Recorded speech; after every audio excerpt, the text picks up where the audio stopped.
कल हमने देखा था रिटर्न स्टेटमेंट के बारे में।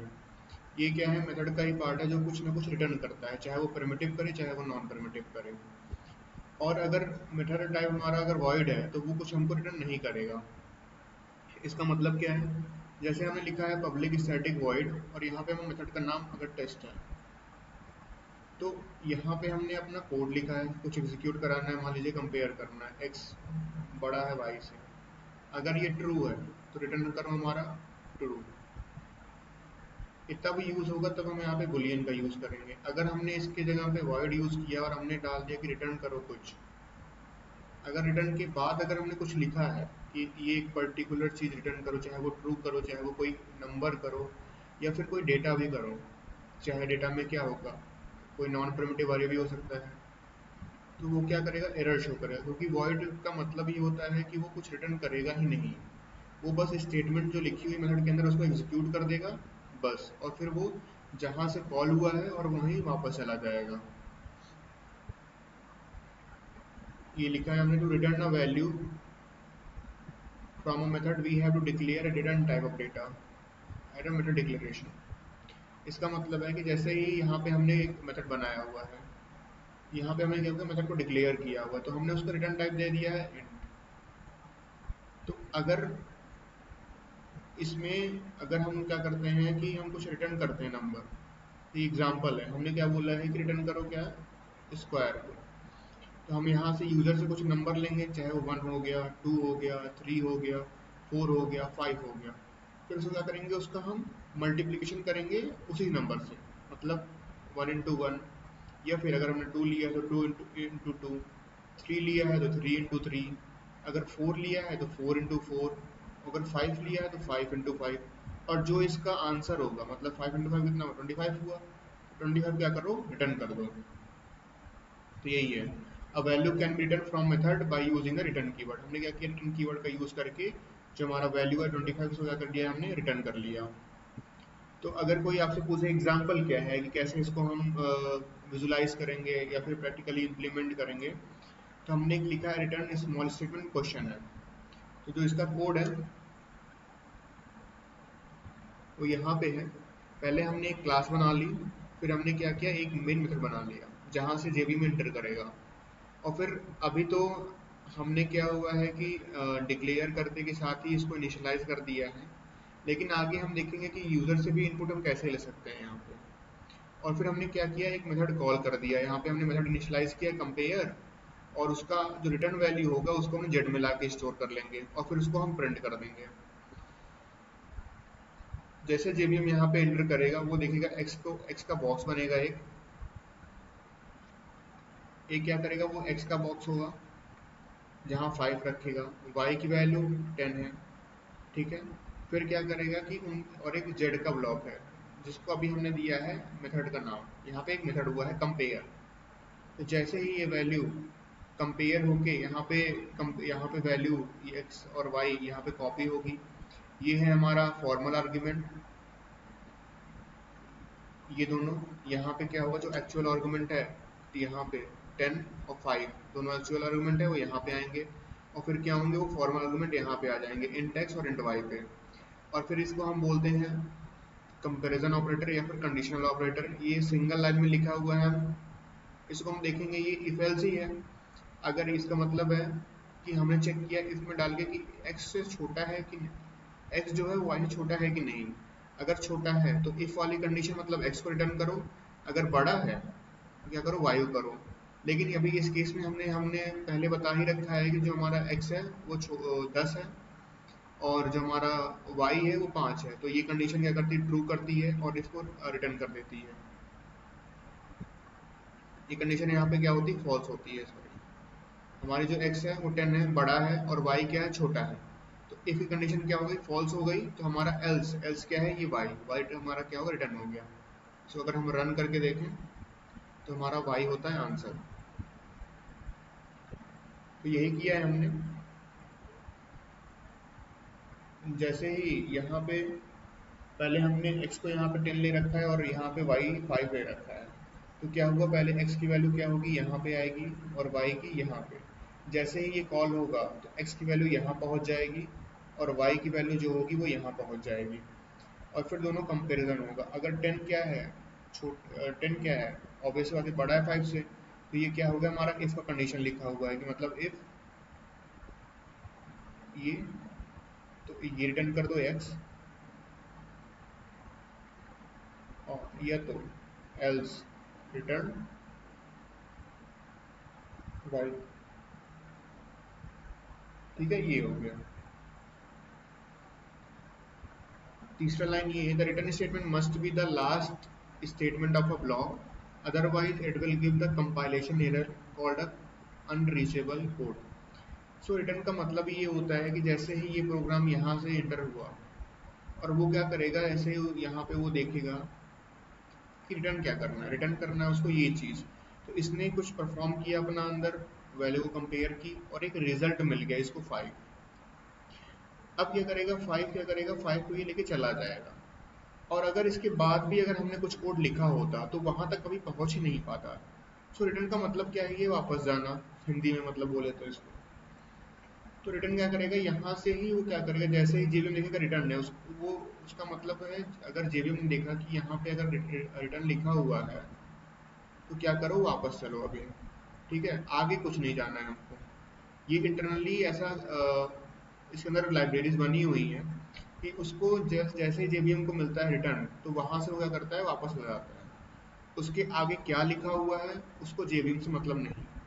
अगर यहाँ के बाद हमारा कोड रन नहीं कर पाता है, अगर हमने कुछ लिख भी दिया है गलती से, तो हमारा एरर आ जाएगा। The return statement is also called a control transfer statement. So when a return keyword read by the JVM, then immediately JVM comes out of the method and it will return the value which it has. तो वही हमने देखा JVM को क्या किया, ऐसा command ऐसा लिखा ही गया है JVM की लाइब्रेरीज में, जैसे ही वो देखेगा रिटर्न रिटर्न स्टेटमेंट, वो क्या करेगा, अपने आप को वहां से कहेगा चलो वापस अभी। एक कंट्रोल ट्रांसफर है कि मतलब यहाँ से तो ब्रेक हो जाएगा, वो चला जाएगा सीधे लास्ट वाले में। लास्ट मतलब है वो मेथड के बाहर आ जाएगा, या फिर अगर उसके बाद अगर हमने कोड लिख दिया है तो वहां पे हमको एक एरर शो करेगा। If a method has a return statement, then it can be store a same type of data at the time of the call। ये इसका सिंपल सा अगर समझने का है, तो यहाँ हम देखते हैं हमने क्या किया है, हमने दोनों वैल्यू को इंट ले रखा है, और हमने रिटर्न टाइप अपना जो बना रखा है वहां पे ये इंट है, और जो वैल्यू यहाँ से निकल के आएगी वो स्टोर भी कहाँ हो रही है, एक इंट में हो रही है। तो वही लिखा गया है कि if a method has a written statement, it can be store a same type of a data where it is called during a method call। जब जैसे ही हमने मेथड कॉल में इसको कॉल किया था कंपेयर को, उसको हमने क्या किया था, जेड के ही फॉर्मेट में उसको स्टोर किया था। जेड क्या है हमारा, एक इंटीजर है, और कंपेयर के अंदर हमारे जो दोनों वैल्यू हैं वो भी इंटीजर हैं, और रिटर्न क्या कर रहा है, ये भी इंटीजर ही कर रहा है। तो हम इसको क्या करेंगे, सब्सिक्वेंटली इसको हम सेव करेंगे एक इंटीजर ही वैल्यू में। अगर ऐसा नहीं करते तो हमको टाइप कास्ट एक्सेप्शन आता है। ऐसा एग्जांपल है कि पब्लिक स्टैटिक हमने एक टेस्ट बना रखा है, टेस्ट को हम जब कॉल करेंगे मेन से, तो ये क्या कर रहा है, रिटर्न कर रहा है मेन में इंटीजर। तो हमने इसको स्टोर कहाँ पे किया है, इंटीजर में। सो इनसाइड द सिस्टम, मतलब जहाँ पे हमको प्रिंट कराना होता है अपना, वहाँ पे हम डायरेक्टली मेथड को ही कॉल कर देते हैं अगर हमको करना है, तो ऐसे कोई एरर नहीं शो करेगा। लेकिन अगर कोई हमारा वॉइड मेथड है, उसको हम डायरेक्ट नहीं शो करा सकते। जैसे हमारे पास वॉइड का क्या काम है, वॉइड का काम है कि उस चीज को पूरा ही एग्जीक्यूट करके वहां से एसओपी लेके निकल जाना। वो वापस तो कुछ नहीं कर रहा है। अगर जब ये वापस ही नहीं कर रहा है कुछ, तो इसको हम प्रिंट करा के करेंगे क्या। अगर ये जीरो ले जा रहा है तो जीरो का मतलब क्या है, कुछ नहीं। जीरो मतलब क्या, खत्म काम। तो हम क्या करेंगे, इसको कोई प्रिंट उन्ट नहीं कराते कुछ, इसको हम डायरेक्ट क्या करते हैं, अगर हमने वॉइड लिखा है इसका मतलब कि ये इसी कोड के अंदर इसको एग्जीक्यूट करके इसका जो काम है यहीं पे खत्म हो जाएगा। फिर हम क्या करेंगे, जेवीएम से नेक्स्ट लाइन पे अपना कमांड सेट कर देंगे। हम इसके अंदर ये क्या रिटर्न कर रहा है क्या नहीं कर रहा है वो नहीं देखेंगे। अगर हमने यहाँ पे लिखा है वॉइड, और हमने नीचे नीचे से रिटर्न इंट कर दिया है, तो ये क्या करेगा, एरर शो करेगा, क्योंकि वॉइड का मतलब ही खाली है। अगर वो चीज़ खाली है तो उसमें हम कोई नंबर तो रिटर्न नहीं कर सकते ना, तो इसलिए से इसको अवॉइड करते हैं। A method can return only one value because the method is designed to perform a specific task। इसका मतलब क्या है?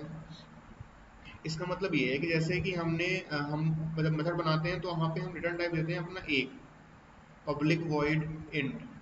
हमने आज तक कभी ऐसा नहीं करेंगे कि हमें यहाँ इंट दे दिया, हमने यहाँ पे स्ट्रिंग दे दिया और भी सारे डेटा टाइप दे दिए। ऐसा करने में क्या होगा, ये एरर हो जाएगा और ये कंफ्यूज हो जाएगा जेवीएम। हमको करना ही क्या है एक्चुअली, कि इंटीजर रिटर्न करना है, स्ट्रिंग करना है, या कुछ और जो लिखा गया हो।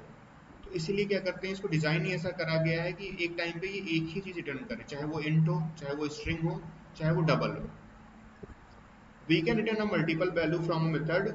इसका मतलब क्या है? इसका मतलब ये है कि हम एक टाइम पे या तो कोई इंटीजर ही कर सकते हैं, या तो अगर मल्टीपल वैल्यू बोले तो मल्टीपल वैल्यू का मतलब होता है कि हम नॉन प्रिमिटिव की बात कर रहे हैं। अगर नॉन प्रिमिटिव बोलते हैं तो नॉन प्रिमिटिव में हमारा क्या होता है, अरे होता है, स्ट्रिंग होता है, या फिर जितने भी ग्राफ होते हैं, क्यू होते हैं, मैप होते हैं, ये सब क्या है, ये मल्टी वैल्यू डेटा टाइप है। तो ये लिखा गया है कि the method can be return a multiple value from method at a time. वो चाहे पूरे के पूरे नॉन प्रिमिटिव को रिटर्न करे एक समय पे, लेकिन ऐसा नहीं है कि दोनों साथ में ही करेगा। अगर प्रिमिटिव कर रहा है तो प्रिमिटिव रिटर्न करेगा वो, अगर नॉन प्रिमिटिव रिटर्न टाइप है तो वो नॉन प्रिमिटिव ही करेगा। इसका मतलब ये है, if method using if a method returned by using if and else block, then return must be provided from the every block and if। इसका मतलब क्या होता है? इसका मतलब ये है कि जैसे हमने बना दिया कोई इफ और एल्स कंडीशन, तो हर एक ब्लॉक का अपना रिटर्न टाइप होता है। इफ भी एक ब्लॉक टाइप स्टेटमेंट होता है, तो इसमें भी क्या होता है, हमारा रिटर्न करता है कुछ ना कुछ। अगर इसके हम इस लाइन के बाद अगर हमने कोई, क्योंकि ये लाइन अगर कंडीशन ट्रू नहीं हुई, सपोज कर लीजिए कि हमने जो कंडीशन दी है वो ट्रू नहीं हुई, तो फिर क्या करेगा रिटर्न? क्योंकि हमारा जो रिटर्न टाइप है वो तो इंट है। तो अब तो जेवीएम तो कहेगा ना कि हमको कुछ ना कुछ तो वापस चाहिए, चाहे वो जीरो ही क्यों ना हो, वन हो, -1 हो, कुछ ना कुछ चाहिए भी। और अगर हमने इस पे ही छोड़ दिया कि नहीं, हमने कि लिखा कि इफ अगर कंडीशन ट्रू हो तभी रिटर्न करे, नहीं तो खाली एकदम कुछ नहीं, तो ये क्या करेगा, ये एरर शो करेगा। क्योंकि वो मांगेगा हमारे कोड से जेवीएम कि भाई कुछ तो हमको वापस ला के दो, क्योंकि हमारा रिटर्न टाइप क्या है, इंटीजर, हमको कुछ प्रोवाइड करना है ऊपर। अगर ऐसा हम नहीं करते हैं तो भाई ये एरर शो कर देगा तुरंत कि चलो नहीं दे रहे हो, ठीक है, तो लो एरर लो एक। या तो इस चीज को अवॉइड करने के लिए हम एल्स ब्लॉक में डाल देते हैं। एल्स ब्लॉक ये है कि देखो कि चलो हमने एक इंटीजर टाइप का डेटा टाइप लिया, रिटर्न टाइप का ये। अब अगर कंडीशन ट्रू नहीं होती है, सपोज कर लो कोई सी भी एक वैल्यू आ गई, जैसे हम नंबर चेक कर रहे हैं, अभी हमने देखा था एक्स वाई और एक्स 10 था और वाई 5 था। तो कंडीशन क्या थी कि एक्स हमारा तो बड़ा है लेकिन चाहिए तो हमको छोटा वाला। तो हमने क्या किया, चलो कि अगर ये कंडीशन है इफ के अंदर, अगर ये ट्रू होता है तो रिटर्न करो क्या हमको, वाई। वाई अगर छोटा है, अगर एक्स क्या छोटा है, नहीं तो क्या करो, फिर इसका मतलब वाई बड़ा है कहीं ना कहीं, तो हमको क्या करो, एक्स दे दो। ये है ना 10। ये क्या है, कंडीशन क्या हो, गलत हुई। अगर ये गलत होती, अगर ये गलत है, गलत है ही कंडीशन ये, तो हमारा क्या है, 10 क्या है, छोटा है 5 से, तो हमको क्या मिलना चाहिए, 5 मिलना चाहिए। लेकिन अगर कंडीशन रॉन्ग हो आती है, क्योंकि ये तो हमने अपने डिक्लेयर करने के टाइम में इसको इनिशियलाइज कर दिया था, लेकिन आगे देखेंगे कि हम यूजर से वैल्यू ले सकते हैं। हमने यूजर से वैल्यू ली कि चलो हमारा जो एक्स आ गया, यूजर के end से 1 आ गया, और जो वाई है वो 2 आ गया। तो ये कंडीशन 2 है तो हमको वाई रिटर्न कर दो। तो यहाँ पे एक्स होगा और यहाँ पे वाई होगा। तो अगर ये कंडीशन ट्रू है तो भाई हमारा क्या करो, वाई दो। और अगर ये वाली कंडीशन ट्रू है तो हम क्या करो, हमारा जो यहाँ पे रिटर्न कर रहे हैं अंदर स्टेटमेंट हम जाके, तो क्या करो, हमारे यहाँ पे एक्स करो, यहाँ पे वाई करो। इसका मतलब यही है, इसका मतलब ये है कि वो कंडीशन के ऊपर डिपेंड कर रहा है, कंडीशन ट्रू है कि फॉल्स है। अगर कंडीशन ट्रू है तो ये स्टेटमेंट रिटर्न करेगा, फिर वो यहाँ जाएगा ही नहीं, क्योंकि यहाँ क्या हमने क्या पढ़ा है कि जैसे ही इसको रिटर्न मिल जाएगा ये कंट्रोल वापस जहाँ से कॉल हुआ है वहां पे लाके दे देगा, और ये जहाँ से कॉल हुआ है मेन से चला जाएगा मेन में वापस। लेकिन अगर ये कंडीशन फॉल्स होता है तो फिर क्या करेगा, इसको छोड़ के। एल्स का मतलब क्या है कि भाई ये कंडीशन ट्रू ही नहीं हुई कभी। तो अब एल्स क्या होगा, जब इफ अगर फेल हो गया तो लास्ट में चलता है हमारा एल्स ब्लॉक। एल्स ब्लॉक क्या करेगा, एल्स ब्लॉक के अंदर जो भी लिखा होगा स्टेटमेंट वो क्या करेगा, उसको रिटर्न कर देगा। अगर हमको एल्स का यूज नहीं करना है, हमको ये देखना है कि भाई ये कंडीशन, अगर चलो हमने जो कंडीशन दी है एक्स और वाई वाली, अगर ये ट्रू हुई तो ठीक है, नहीं तो हमारा कुछ फॉल्स रिटर्न करो। तो यहाँ ट्रू नहीं होगा, यहाँ पे कोई नंबर होगा, कुछ नंबर मान लो कि चलो एक मान लो, यहाँ पे जीरो मान लो। अगर ट्रू हुआ तो वन दो, अगर फॉल्स हुआ जीरो दो। तो यहाँ क्या करेगा, वो चेक करेगा कंडीशन, जो भी कंडीशन है, मान लो ये कंडीशन है हमारी, चेक किया इसने, अगर कंडीशन सही हो गई तो ठीक है, तो भाई क्या हो गया हमारे पास, यहाँ से वन आ गया, और फिर जहाँ से ये कॉल हुआ था मेन से, चला गया मेन में वापस। लेकिन अगर ये कंडीशन फॉल्स हो गई तो क्या करेगा, ये इसको रिटर्न कर देगा। रिटर्न क्या है यहाँ पे, जीरो। अब इसके अंदर ये तो घुस नहीं पाया, अगर ये घुस नहीं पाया तो ये इससे मिल नहीं पाएगा, और इससे मिल नहीं पाएगा तो यहाँ से प्रोग्राम टर्मिनेट होगा नहीं, वो जाएगा नेक्स्ट लाइन पे। नेक्स्ट लाइन पे कहाँ मिलेगा इसको, यहाँ पे मिलेगा जीरो, और जीरो क्या करेगा, ये रिटर्न कर देगा।